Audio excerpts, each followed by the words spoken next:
guys, Jake here. Going to take you out on a service call with me over to a family member's rental property. They own this apartment building over here, and they have a tenant with a old R22 Rheem heat pump, and the outdoor unit, I guess, iced up over the weekend. I just heard about it this afternoon. They went ahead and shut the unit off and put it into emergency heat, so the tenant's been running emergency heat. They said that the outdoor coil has completely defrosted now, so we're not going to see it all iced up, but they said that the unit was iced up to the point that the ice came out even with the outer louvers. So it's iced up pretty bad. This is a Demand Defrost system, so I believe these sensors, there's an outdoor ambient sensor and a coil temperature sensor. I believe these are soldered onto the board. So we'll test the defrost and see if maybe that's it. I might have a used one on my van that I could just put on there for them and not charge them for the part, just charge them for my time or something, since it is a family member's place. But let's get down there and see if we can't figure it out for them. It's about 17 degrees out right now, and within the next hour it's supposed to be about 13 or 14 degrees. We got wind chills below zero, about -5 to -10 right now. It is not fun. Okay, this is the unit in question here. Coil is free of ice. You can tell it hadn't been running. This one just got done with the defrost. This one looks like it needs to do a defrost. I'm gonna sweep that off, open this thing up. I'm gonna hook up some probes to it and then fire this thing up in heat, take it out of emergency heat. All right, so we got a standing pressure of 42 pounds, 19 degree vapor saturation, 18.7 liquid saturation. Got my low side on the true suction and my high side on the hot vapor line here. So you can see this is the board here. It uses two sensors. This, again, Demand Defrost. It uses an outdoor ambient temperature sensor and a coil temperature sensor, and you can see here that these are actually soldered into this board. So you know, that's a problem. There's a little jumper down here that says 50, 60, 70, and I think it's 80 or 90, I can't remember. This one's set at 70. That's the termination point, so that reads the coil temperature sensor. So when this coil temperature hits 70 degrees, this thing will terminate the defrost, or after 14 minutes. So if this thing senses that it needs a defrost based on the ambient coil or coil temperature sensor and the outdoor ambient temperature sensor, it will go into defrost. It'll defrost for 14 minutes or until the coil temperature sensor reads that it's above, on this one I believe it's set at 70. So alright, I'm gonna go ahead and fire this thing up. Looks like we're actual temperature about 19 degrees out here. Oh, it's touching my iPad. So we're about 19 degrees. It's supposed to drop quite considerably. You can see we got snow on the ground here. And this is just all these laurel bushes and stuff there, or rhododendrons. All the leaves are sagged out on them right now because it's so cold. These units are oversized on these apartments. The ductwork is too small. The returns are ample, but the supply is restricted for the size. Now, this is reading low. It was 79 degrees in there. This thing keeps disconnecting, man. I swear, these field piece tools are absolute junk, man. They're nice to use, but man, they always give me issues. We're running a 28 psi right now, which is a 3.7 degree vapor saturation. Pressure on the high side is 196. So we got a 197 head, running 100 degree liquid saturation. All right, I'm gonna go ahead and test this defrost here and see if this thing will go into a defrost. I'm just gonna short out those test pins there.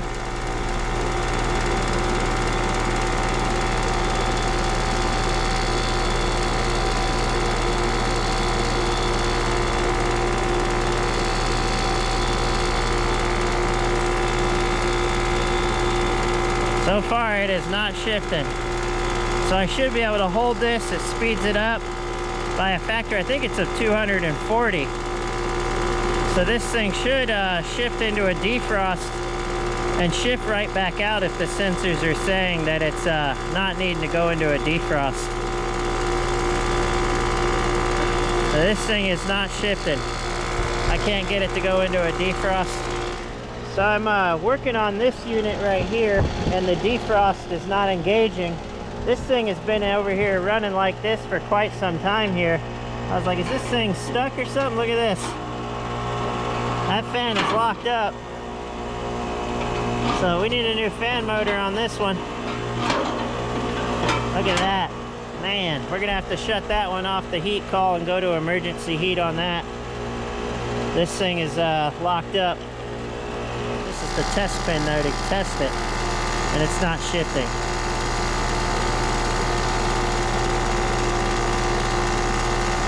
Yeah, it should have already gone in. Should not take this long. So we got a bad defrost board on this one. Alright, so this is a 35.3 dual run capacitor. I went ahead and tested the fan side. I got power killed here. Pulled the terminal off the fan. Tested that on 3.1 microfarads. So capacitor is not the issue. I tried to spin it in both directions just in case I was spinning it the wrong way. I spun it that way and that way. If the capacitor was bad, when I jumped it, it should have taken off, but I went ahead and checked it just to be safe. I believe my cousin told me that we have a couple of these motors here that are used. I might go ahead and put one of those on here.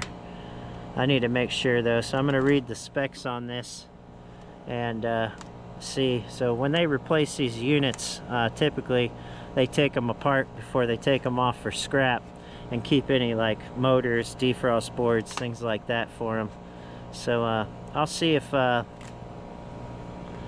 we have a motor that matches up with this, and I'll also give them a price if they want one on a universal replacement that I might have on my van, or an OEM replacement from Rheem. Alright, I figure I'd go ahead and show it, so I'm just going to go common to here, and we got 250 volts, so we are not getting a bad board here. You know, the power's coming in for that fan at the bottom and should come up to here. And it is, so we don't have an issue with the with voltage. We have an issue with that fan motor. I actually was when I turned it off, I turned it back on just to do this test. It actually started spinning for a minute, and you could hear like a whining noise in the motor, like a bearing noise, and then it stopped spinning again. So this one needs a motor. Okay, so this is why they save their motors here. This is an OEM replacement on a Rheem unit here. 370, 3 microfarad, 1075 RPM. It's a 5th horsepower. This is a 6th horsepower, but that'll work perfectly fine. So this looks like this one will replace this one here and be okay. I'm gonna see if they want me to do that. I mean, they already got the motor, you know what I'm saying? Hopefully this motor is still good. It seems to be spinning okay. Hate to do all this work and it not run. I went into my van, and I keep old parts off of these units when I take them off on units. You know, sometimes if I do like a change out, or I get a unit to scrap type thing. This was off a Rheem heat pump, and I even wrote how long it was in service. It was in service for 1 year, and I remember this particular heat pump actually blew the distributor and leaked all of its refrigerant out.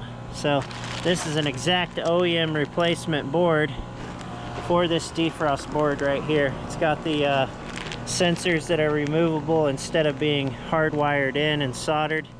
Wire for wire, exactly what we have here. So you can tell this is the coil temperature sensor. It's got the clamp to hold on. This is the outdoor ambient temperature sensor here. And then you just put it on your board where it goes OAT and OCT, outdoor coil temperature sensor. Alright, so I'm going to call the property owner, who's a family member, and just see if they want me to just put this on. No charge for the part. I don't sell used parts. This is exactly why I keep them though. Or I can get a price for them tomorrow from the Rheem dealer. But I'll see what they want to do. This board was only used for 1 year. I always like to do that if I know it. I was the one that replaced this board originally. and they got a year out of it before it blew its charge, and then they swapped out the unit. Okay, I called the property owner, got the green light just to put in this used part, so all I'm going to do is charge them labor to install it. Hopefully, you know, they don't have any issues out of it. What we'll do is we'll put it in, and once I get it installed, I'll restore the heat call to this thing, and I'll put my test pins on the test point and see if this thing will go into defrost here. I want to make sure it is defrosting.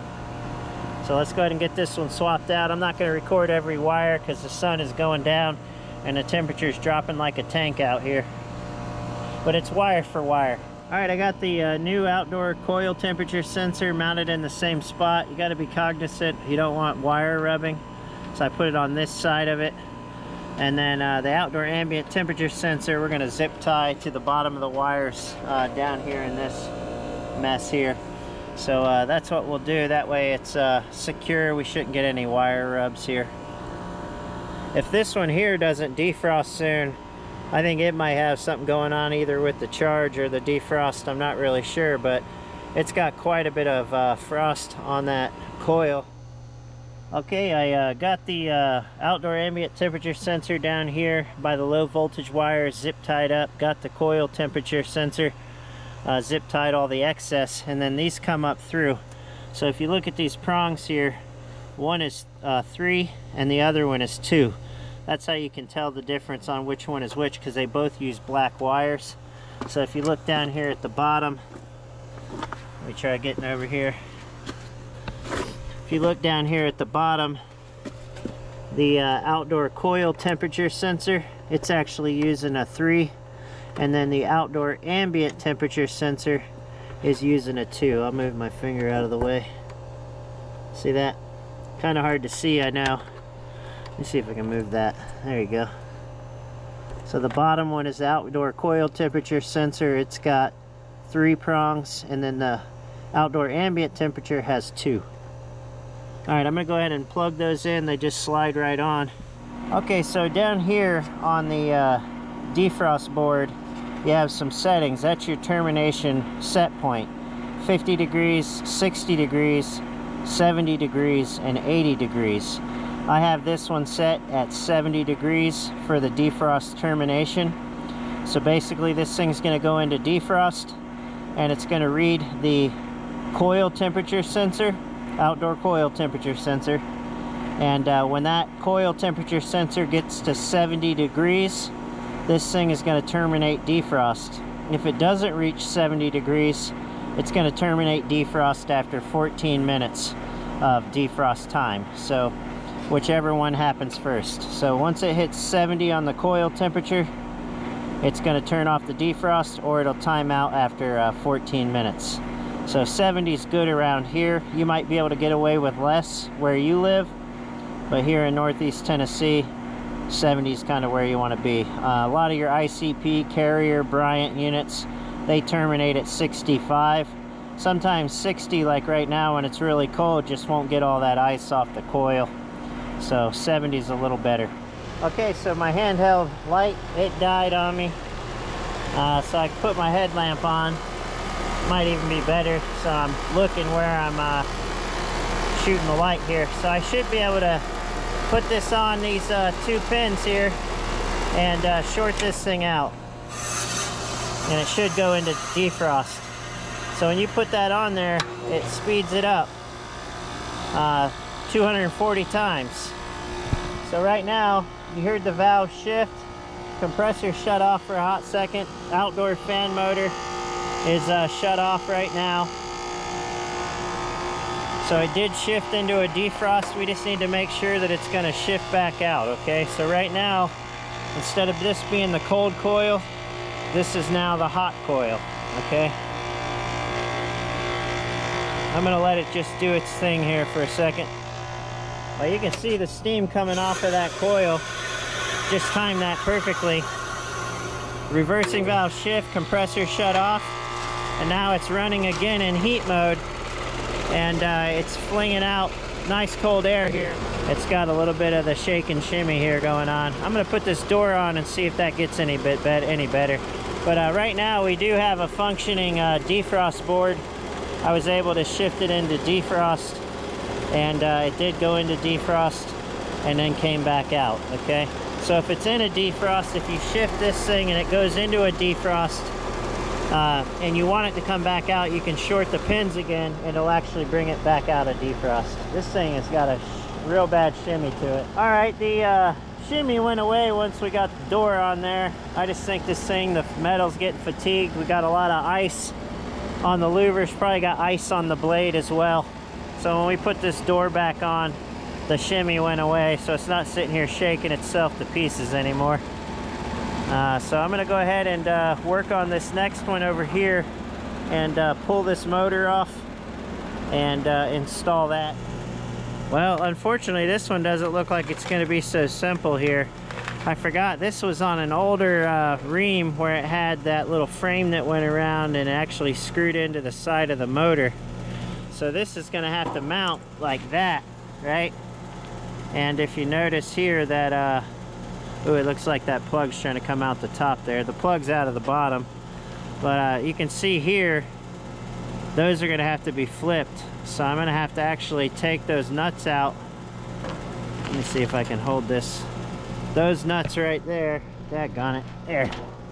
I'm gonna have to take those out to here and see if I can't turn this part up top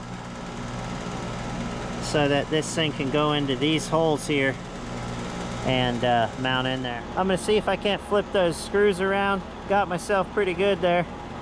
Had to take the whole top off. I tried just to take the circular part out, the grill, and it was frozen. I couldn't get it up, so I had to take this whole thing off, and it was frozen. I had to scrape at it, especially on that side over there. I'm gonna get inside. My cousin lives over here, and he said I could work on it in his place so I can thaw out a little bit while I'm changing this motor out. And it's pitch black out here. It's dark.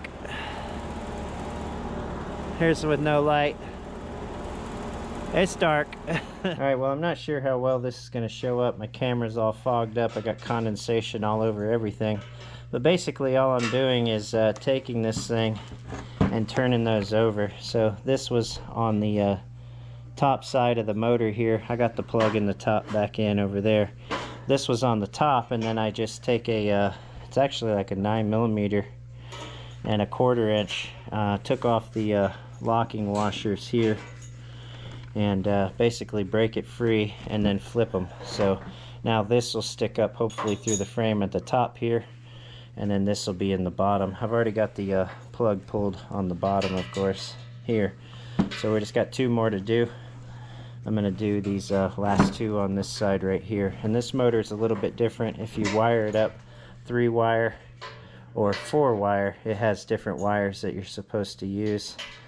I'm pretty sure it's the same rotation. This is a reversible, so either way it should work, but I'm hoping how I have it set up right now it will go ahead and work, so I don't have to make any changes to anything.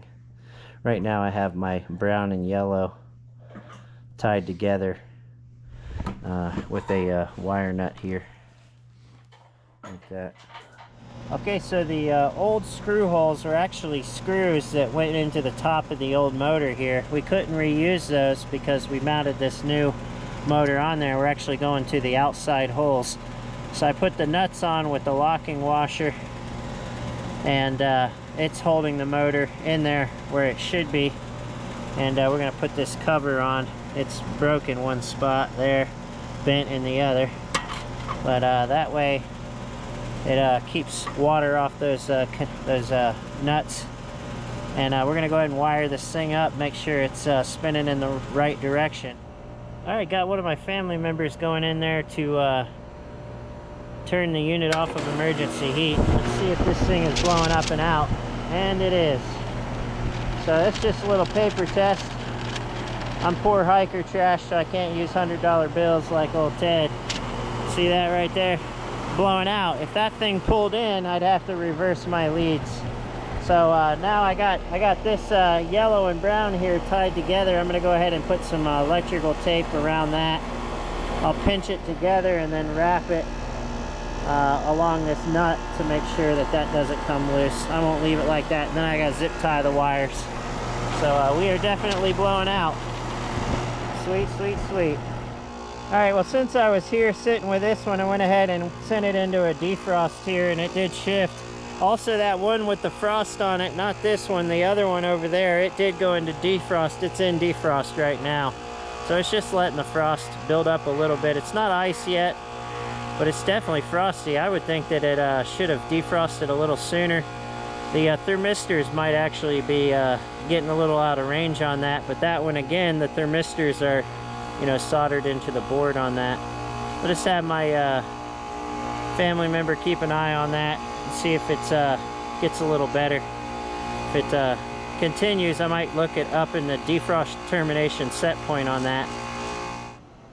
All right, this one satisfied. It went ahead and shut off, got it back together here, got the wires zip tied in there on the cabinet in there, so it's good to go. This is nice and secure and shouldn't be rattling or anything like that. I couldn't get the leaves out of the inside. I was trying to pull them out of there, and they're frozen to the bottom. I guess I could have got some water, but it is getting kind of late, and it's cold out here. It's dark.